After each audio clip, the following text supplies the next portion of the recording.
कहानी शुरू होती है पेलिंगटन हाई स्कूल के एक इंटेंस बास्केटबॉल मैच से। माहौल एकदम टाइट है। कोच टाइम आउट बुलाता है और अपने स्टार प्लेयर्स मेसन और डीन को विक्ट्री का मंत्र समझाता है। गेम फिर से शुरू होता है और मेसन बिल्कुल आग उगल रहा है। वो back to back point score करता है, लेकिन तभी उसे फील होता है कि उसे कोई घूर रहा है। एक अजीब सा सन्नाटा, जैसे वक्त रुक गया हो। डीन जोर से चिल्लाकर मेसन को होश में लाता है। अब बचा है गेम का आखिरी शॉट। पूरा स्टेडियम सांस रोककर खड़ा है। मेसन बॉल हवा में उछालता है, लेकिन तभी जला हुआ डरावना आदमी उसकी तरफ हाथ फैलाए हुए दिखता है। बॉल सीधा बास्केट में जाती है। क्राउड पागल हो जाता है, लेकिन मेसन वो डर के मारे कांप रहा है, क्योंकि वो जला हुआ इंसान गायब हो चुका था। मेसन तुरंत भागकर लॉकर रूम जाता है। उसके हाथ पैर ठंडे पड़ रहे हैं। वो अपना लॉकर खोलता है और निकालता है एक एंशिएंट अर्न, एक ऐसी चीज जो शायद इस सारी मुसीबत की जड़ है। अचानक वो जला हुआ आदमी फिर से पीछे दिखता है। मेसन बिना सोचे समझे एक भारी भरकम केटलबेल उठाता है और उस अर्न के चिथड़े उड़ा देता है। पैरों की आहट रुक जाती है। सब नॉर्मल लगने लगता है। उसके दोस्त आते हैं, पार्टी की बातें करते हैं और मेसन को लगता है कि शायद बला टल गई। पर दोस्तों, हॉरर मूवी में इतनी जल्दी सुकून कहाँ मिलता है। मेसन रिलैक्स करने के लिए शावर में जाता है। गर्म पानी, शांति। पर यह शांति सिर्फ कुछ ही सेकंड की है, क्योंकि जो अब होने वाला था वो मेसन ने सपने में भी नहीं सोचा था। वो जलता हुआ साया अचानक प्रकट होता है और मेसन को जिंदा जला देता है। उसका बेस्ट फ्रेंड डीन वहां खड़ा रह जाता है, सदमे में, अपने दोस्त को राख बनते हुए देखकर। अब कहानी शिफ्ट होती है 6 महीने बाद। एंट्री होती है हमारी नई लीड क्रिस की।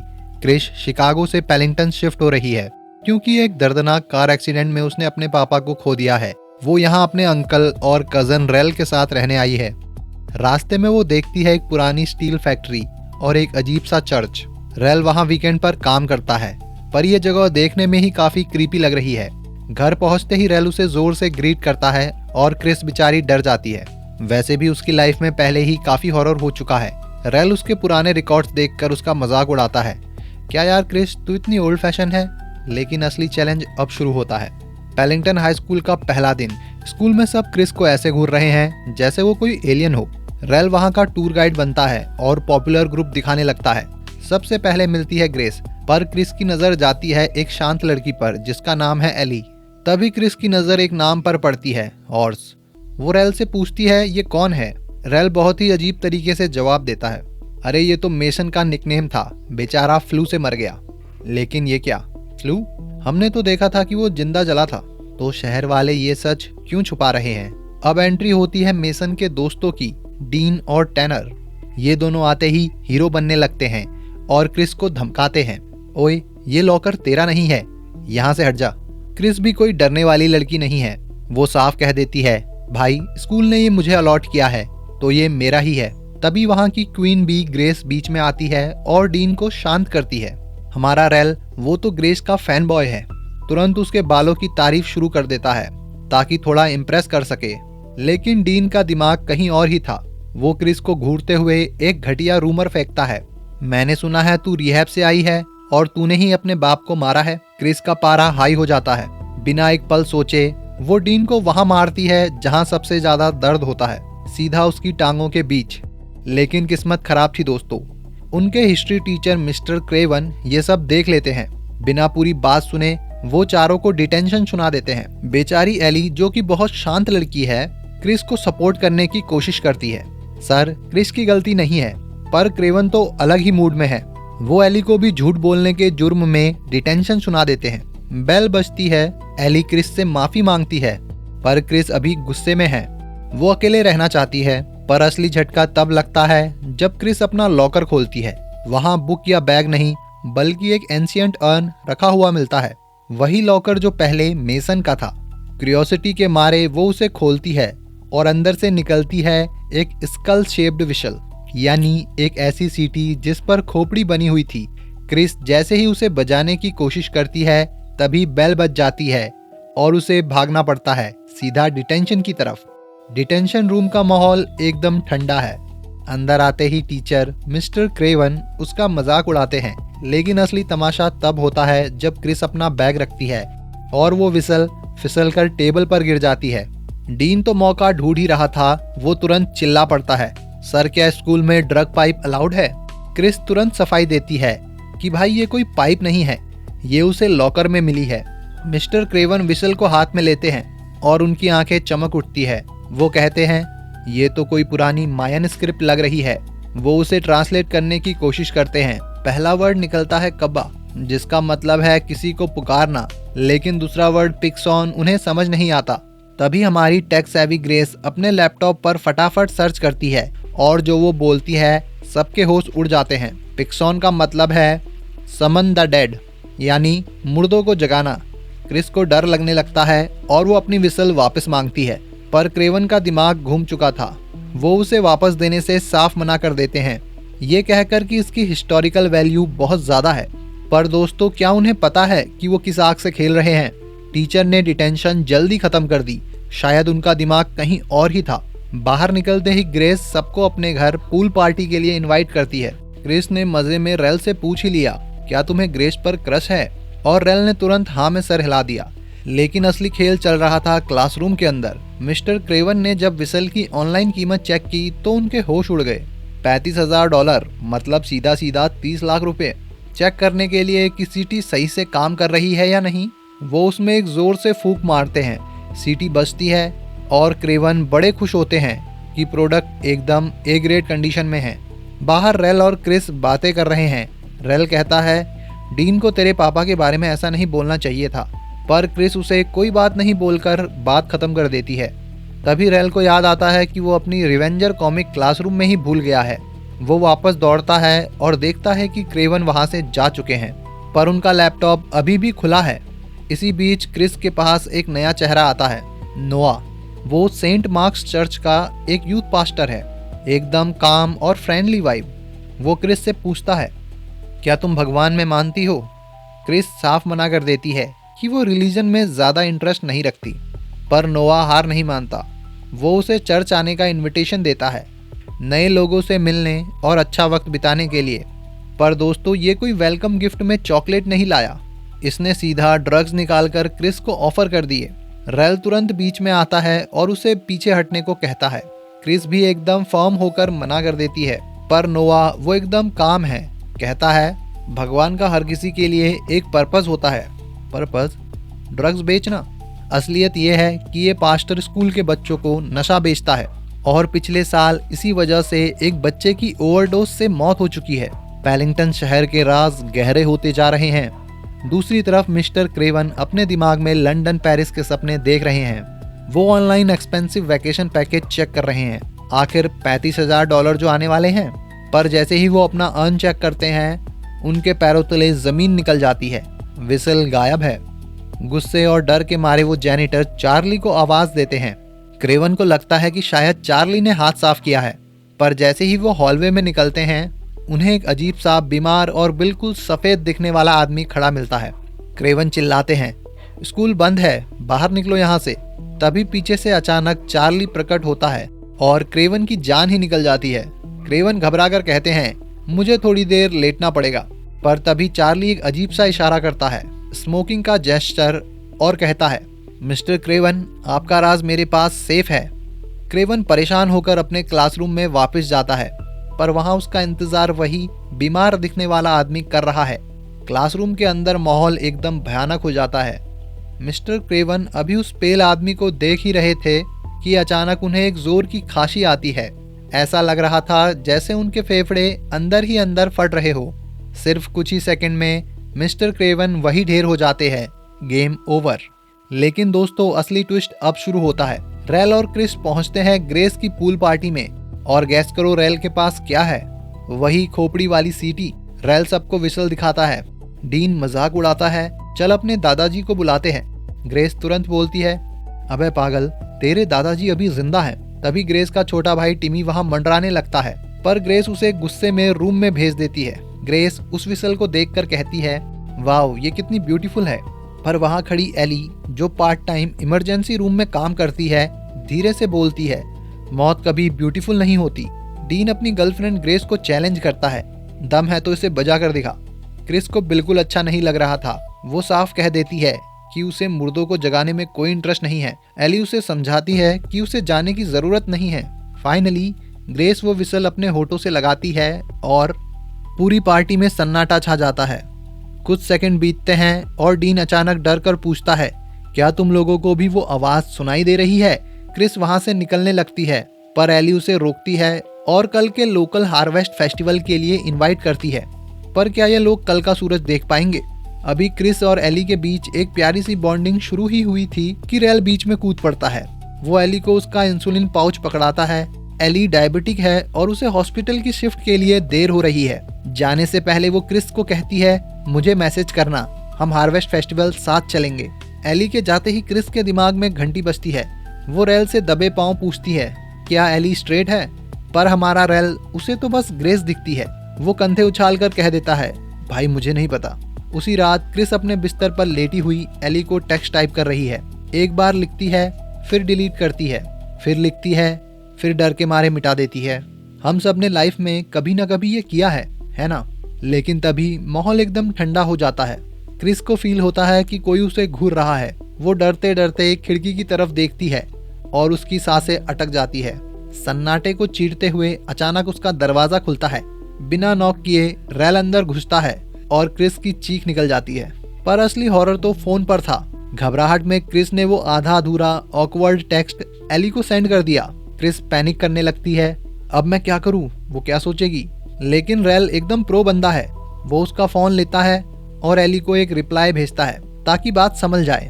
पर दोस्तों, रेल ने तो बात संभाल ली, पर उस साये का क्या जो क्रिस को खिड़की से देख रहा था? रात के सन्नाटे में ग्रेस पूल के पास अपना होमवर्क कर रही थी। तभी उसे किसी के सांस लेने की आवाजें आती है। उसे लगता है कि छोटा भाई टिमी मजाक कर रहा है, पर जब आवाजें बंद नहीं हुई तो उसकी हालत खराब हो गई। वो जैसे ही मुड़ती है, एक हाथ उसके गले को टच करता है। ग्रेस घबरा कर घूमती है, पर वहाँ सिर्फ टिमी खड़ा है। वो मासूमियत से कहता है, दीदी मम्मी बुला रही है। अगली सुबह स्कूल असेंबली में मातम छाया हुआ है। एली सबको बताती है कि मिस्टर क्रेवन गुजर गए। डॉक्टर कह रहे थे कि उन्हें स्टेज 4 लंग कैंसर था। उनका जिंदा रहना ही एक चमत्कार था। पर हमें पता है ना दोस्तों, मौत कैंसर से नहीं, उस सीटी से आई थी। तभी असेंबली के बीच में एली को एक हुड पहना हुआ शख्स दिखता है। वो अजीब तरीके से कांप रहा है, जैसे उसे सीजर्स आ रहे हो। वो आहिस्ता से मुड़ता है और एली को घूरते हुए उसका नाम पुकारता है, बिना किसी आवाज के। ग्रेस डर के मारे वो विसल वापस क्रिस को पकड़ा देती है। भाई ये मुझे नहीं चाहिए, ये मनहूस है। क्रिस सजेस्ट करती है कि इसे मेसन की फैमिली को वापस कर देना चाहिए। क्रिस और एली निकल पड़ते हैं मेसन के घर की तरफ।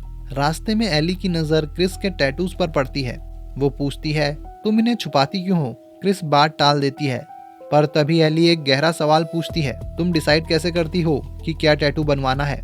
क्रिस का जवाब सुनकर आपके रोंगटे खड़े हो जाएंगे। वो कहती है, बस कोई ऐसी चीज ढूंढ लो जिसे तुम इतना प्यार करो कि वो तुम्हें जिंदगी भर के लिए एक निशान दे जाए। क्रिस और एली मेसन के पुराने घर पहुंचते हैं। दरवाजा खटखटाते ही वो अपने आप अजीब आवाज के साथ खुल जाता है, बिल्कुल किसी हॉरर फिल्म की तरह। अंदर उन्हें मिलती है मेसन की दादी आइवी। आइवी की बातों में एक अजीब सा दर्द है।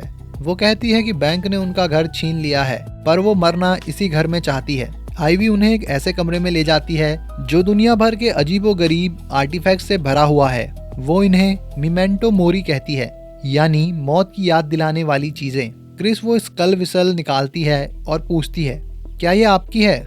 हमें ये मेसन के लॉकर में मिला। आइवी एक गहरी सांस लेती है और कहती है, मैंने इसे नहीं ढूंढा, इसने मुझे ढूंढा है, बिल्कुल वैसे ही जैसे इसने मेरी बेटी और मेरे पोते को ढूंढा था। अब आता है सबसे बड़ा खुलासा।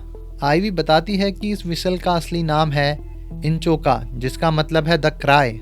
ये सदियों पहले लूटे हुए लोगों से चुराई गई एक श्रापित चीज है। क्रिस कहती है, हमें लगा इसका मतलब है मुर्दों को जगाना, समन द डेड। पर आइवी उसे करेक्ट करती है और जो वो बोलती है वो सुनकर सन्नाटा छा जाता है। वो कहती है, नहीं, इसका मतलब है समन योर डेथ। आइवी समझाती है कि जिस दिन एक इंसान पैदा होता है उसकी मौत भी उसी दिन पैदा होती है। अगर आपकी मौत 90 साल बाद लिखी है तो मौत को आप तक पहुंचने में 90 साल लगेंगे। लेकिन अगर कोई इस इंचोका की चीख निकाल दे तो ये सीटी मौत को रास्ता दिखा देती है और मौत वक्त से पहले आपके दरवाजे पर दस्तक दे देती है। क्रिस कांपते हुए पूछती है, लेकिन मौत दिखती कैसी है?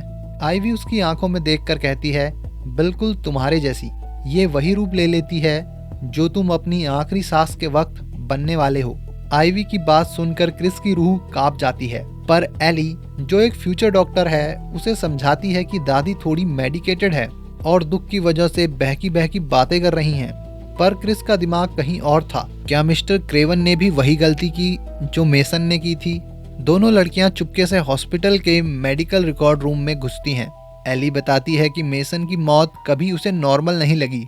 स्कूल ने कहा गैस लीक था, पर मेसन की बॉडी इतनी बुरी तरह जल गई थी कि डेंटल रिकॉर्ड से पहचान करनी पड़ी। तभी एक डॉक्टर अंदर आता है और दोनों लड़कियां सेल्फ के पीछे छुप जाती है, एकदम क्लासिक थ्रिलर स्टाइल।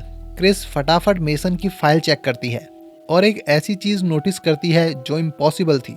मेसन की उम्र 17 साल थी, पर उसकी बोन डेंसिटी और उसके बोन का स्ट्रक्चर कह रहा था कि यह किसी 40-50 साल के आदमी का स्केलेटन है। दोनों को आइवी की बात याद आती है, तुम वही बन जाओगे जो तुम अपनी आखिरी सांस के वक्त बनने वाले थे। मतलब मेसन की मौत उसे 40 साल में आने वाली थी, पर सीटी बजते ही मौत ने उसे अभी पकड़ लिया और उसका शरीर वक्त से पहले बूढ़ा होकर जल गया। वही चीज क्रेवन के साथ हुई। अब डर ये था कि ग्रेस ने भी ये सीटी बजाई है। दोनों फेस्टिवल की तरफ दौड़ती है सबको वॉर्न करने। वहाँ हमारा रेल अभी भी ग्रेस के पीछे पागल है। वो देखता है कि वही पास्टर नोआ ग्रेस को ड्रग्स दे रहा है।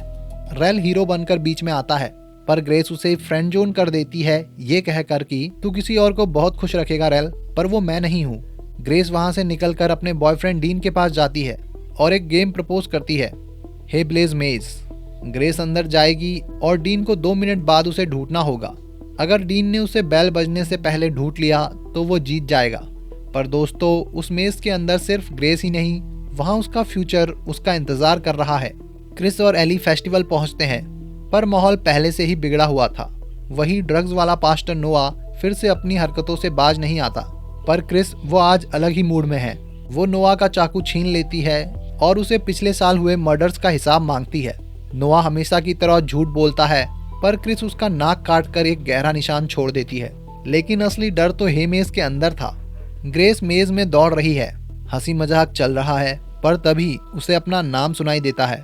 उसे लगता है डीन है, पर जब वो मुड़ती है तो उसके सामने खड़ी होती है एक बूढ़ी औरत। वो औरत सिर्फ उसे घूर रही है और धीरे से उसका नाम पुकारती है। ग्रेस डर के मारे भागती है। बाहर क्रिस और एली को रेल मिलता है, जो एक टेडी बियर जीतकर खुश हो रहा था। वो तीनों तुरंत मेज के अंदर घुसते हैं, क्योंकि उन्हें पता है ग्रेस खतरे में है। मेज के अंदर ग्रेस अपने फोन पर डीन को रो रो कर बताती है कि कोई बूढ़ी औरत उसके पीछे है। डीन मजाक समझता है, पर ग्रेस का डर अब मौत के खौफ में बदल चुका है। उसका फोन गिर जाता है और उसके सामने वही औरत खड़ी होती है। ग्रेस हिम्मत करके पास पड़ा फड़वा उठाती है और उस औरत के सर पर मारती है। औरत गिर जाती है, पर ग्रेस भी बुरी तरह गिरती है। जब ग्रेस अपने सर को छूती है तो देखती है वहां से खून निकल रहा है, ठीक उसी जगह जहां उसने उस बूढ़ी औरत को मारा था। वो औरत कोई और नहीं बल्कि ग्रेस की फ्यूचर सेल्फ है। दोस्तों, ग्रेस वहां से जैसे तैसे कर कर भागती है। डीन उसे पुकार रहा है, पर ग्रेस की सांसें फूल रही है। वो एक पतले रास्ते से निकलने की कोशिश करती है, पर वो बूढ़ी औरत उसे दबोच लेती है। ग्रेस कैसे भी करके छूट कर भागती है और उसे सामने दिखती है वो बेल जो सेंटर में है। ग्रेस अपनी बची कुची जान लगाकर वो बेल बजा देती है। उस बेल की गूंज पूरे मेज में फैल जाती है। मेज के बीच में जब डीन, क्रिस, एली और रेल पहुंचते हैं तो वहां सन्नाटा छाया हुआ था। एक बूढ़ी औरत मरी हुई थी। डीन मानने को तैयार नहीं था, पर क्रिस उसे कड़वा सच बताती है। वो बूढ़ी औरत कोई और नहीं, ग्रेस ही है। जब ग्रेस ने सीटी बजाई थी तो वो सब वहां थे और उस सीटी ने उन सब की मौत को बुला लिया है। 18 साल की ग्रेस एक पल में सदियों पुरानी होकर चली गई। एली और क्रिस बोलते हैं कि उन्होंने भी डेथ को देखा है, वो हमें देख रहे हैं। डीन पागल हो जाता है। वो सारा ब्लेम क्रिस पर डाल देता है, लेकिन रेल उसे आईना दिखाता है। तूने ही उसे चैलेंज किया था वो विसल बजाने के लिए, तेरी वजह से वो मरी है। डीन गुस्से में रेल को धक्का दे देता है और उसकी फीलिंग का मजाक उड़ाता है। पर दोस्तों, डीन का गुस्सा सिर्फ उसके डर को छुपाने का एक तरीका है। उसी रात डीन अपने कमरे में अकेला है और उसे कोने में एक खून से लथपथ फिगर दिखता है। वो डर के मारे लाइट जलाता है और फिगर गायब। उसके पापा दरवाजा खटखटाते हैं और उसे वार्निंग देते हैं, दारू पीकर गाड़ी मत चलाना वरना ये तेरी मौत बनेगी। दोस्तों, क्या आपको कुछ समझ आ रहा है? क्रेवन कैंसर से मरा, ग्रेस बुढ़ापे से, तो शायद डीन का अंजाम एक एक्सीडेंट है। दूसरी तरफ क्रिस और एली के बीच एक बहुत ही इमोशनल बात होती है। क्रिस वो सच बताती है जो उसने आज तक किसी को नहीं बताया। 1 साल पहले क्रिस ने ओवरडोज किया था। उसके पापा उसे हॉस्पिटल ले जा रहे थे, तभी एक ट्रक ने उनकी कार को उड़ा दिया। पापा मर गए और क्रिस बच गई। वो सर्वाइवर्स गिल्ट में जी रही है। अपने पापा के वही पुराने रिकॉर्ड सुनती है ताकि उन्हें याद कर सके। वो कहती है, काश मैं मर जाती उनकी जगह। तभी एली आगे बढ़ती है और क्रिस को किस कर देती है। क्रिस थोड़ी सरप्राइज होती है, थोड़ा हंसती है और कहती है, मैं तुम्हारे जितनी स्मार्ट नहीं हूँ एली। पर एली प्यार से जवाब देती है, पर तुम क्रिस सैंथमम हो। और इस बार क्रिस उसे वापस किस करती है। इस अंधेरी रात में शायद उन्हें थोड़ा सुकून मिलता है, पर क्या यह सुकून टिकेगा? टेरेस पर खड़ा रेल अचानक एक भयानक विजन देखता है। वो खुद को एक स्टील फैक्ट्री के भारी भरकम मशीनरी के नीचे पिचका हुआ देखता है। दोस्तों, ये वही फैक्ट्री है जहां वो काम करता है। अगली सुबह हमारी ट्रायो आईवी से मिलने जाती है, जो अब अपनी आखिरी सांसें गिन रही है। क्रिस गुस्से और डर में पूछती है, ये इंचोका हमसे क्या चाहती है?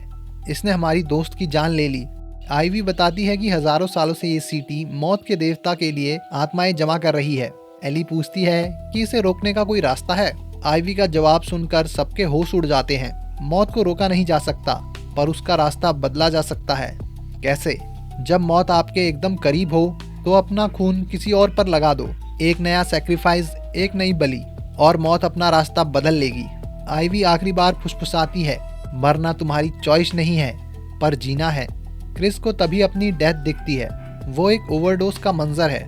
रेल को लगता है कि शायद सैक्रिफाइस ही एक रास्ता है, पर क्रिस और एली साफ मना कर देते हैं, हम किसी और की जान नहीं लेंगे। रेल गुस्से में वहां से निकल जाता है। दूसरी तरफ डीन टीवी पर न्यूज देख रहा है। ग्रेस की बूढ़ी बॉडी मिल चुकी है। वो डर के मारे अपने कमरे को बैरिकेड कर लेता है, पर इंचोका की मौत दरवाजे से नहीं आती। वही खून से लथपथ फिगर उसे टच करता है और सिर्फ 1 सेकंड में डीन की बॉडी किसी हाई स्पीड कार क्रैश की तरह बुरी तरह ट्विस्ट हो जाती है। उसके माँ बाप जब दरवाजा तोड़ते हैं तो वहाँ सिर्फ एक बिखरा हुआ शरीर बचा था। क्रिस और एली घबराकर रेल के घर पहुँचते हैं, पर वहाँ सन्नाटा था। उन्हें तुरंत समझ आ गया कि रेल वहीं गया है जहाँ उसने अपनी मौत देखी थी, वो पुरानी स्टील मिल। लेकिन रेल वहाँ अकेला नहीं गया था। वो हाथ में बंदूक लिए सीधा चर्च में घुसता है और उस ड्रग डीलर नोवा को उठा लेता है। जैसे ही चर्च की घंटी बजती है, रेल का ध्यान भटकता है और नोवा मौका देखकर गन छीन लेता है। वो गोली चलाने की कोशिश करता है, लेकिन मैगजीन खाली थी। रेल ने पहले ही चाल चल दी थी। वो नोवा को बेहोश करता है और उसे घसीटकर स्टील मिल ले जाता है। वहाँ रेल ने नोवा को एक कुर्सी से बांध दिया है। रेल की आंखों में जुनून है। वो कहता है, मेरी मौत यहाँ लिखी है, इसलिए अब तू यहाँ मरेगा। रेल एक चाकू निकालता है और अपनी हथेली पर एक गहरा कट मारता है। खून निकलने लगता है। वो आईवी की बताई हुई बात पूरी करने वाला है, अपना खून किसी और पर लगाना ताकि मौत अपना रास्ता बदल ले। नोआ डर के मारे कांप रहा है। तभी रेल को महसूस होता है कि उसके पीछे कोई खड़ा है, उसकी अपनी मौत। उसके शरीर में गूज़बम्प्स आ जाते हैं। मौत एकदम करीब है। वो जैसे ही अपना खूनी हाथ नोआ की तरफ बढ़ाता है, तभी दरवाजा खुलता है। क्रिस और एली अंदर दौड़ते हैं और चिल्लाकर कहते हैं, रेल रुक जाओ, ये मत करो। स्टील मिल के अंदर माहौल एकदम भयानक है। रेल का हाथ कांप रहा है। वो नोआ को मार नहीं पा रहा। वो आहिस्ते से फुसफुसाता है, I guess everyone has to die once, यानी हर किसी को एक ना एक दिन मरना ही है। ये सुनते ही क्रिस के दिमाग में एक आइडिया आता है। उसे मौत से बचने का रास्ता मिल गया है।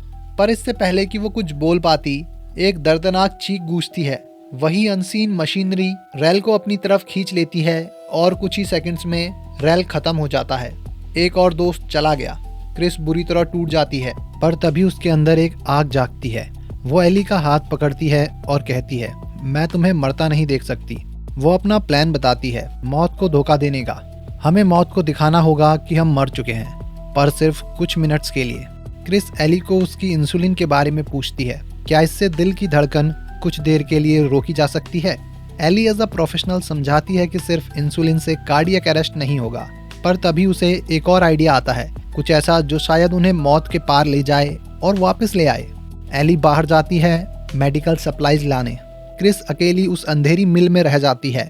और उसका सामना होता है डेथ से। वही साया जो बिल्कुल उसके जैसा दिखता है उसे घूर रहा है। तभी एली अंदर आती है, हाथ में इंजेक्शन लिए। दोनों की आंखों में डर है। क्या ये मेडिकल ट्रिक काम करेगी?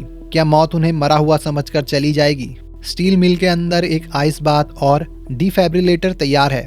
क्रिस चाहती है कि पहले वो एली को इंजेक्ट करे, पर एली मना कर देती है। नहीं क्रिस, मुझे तुम्हें जिंदा वापस लाना है। कुछ ही सेकंड में क्रिस कोलैप्स हो जाती है।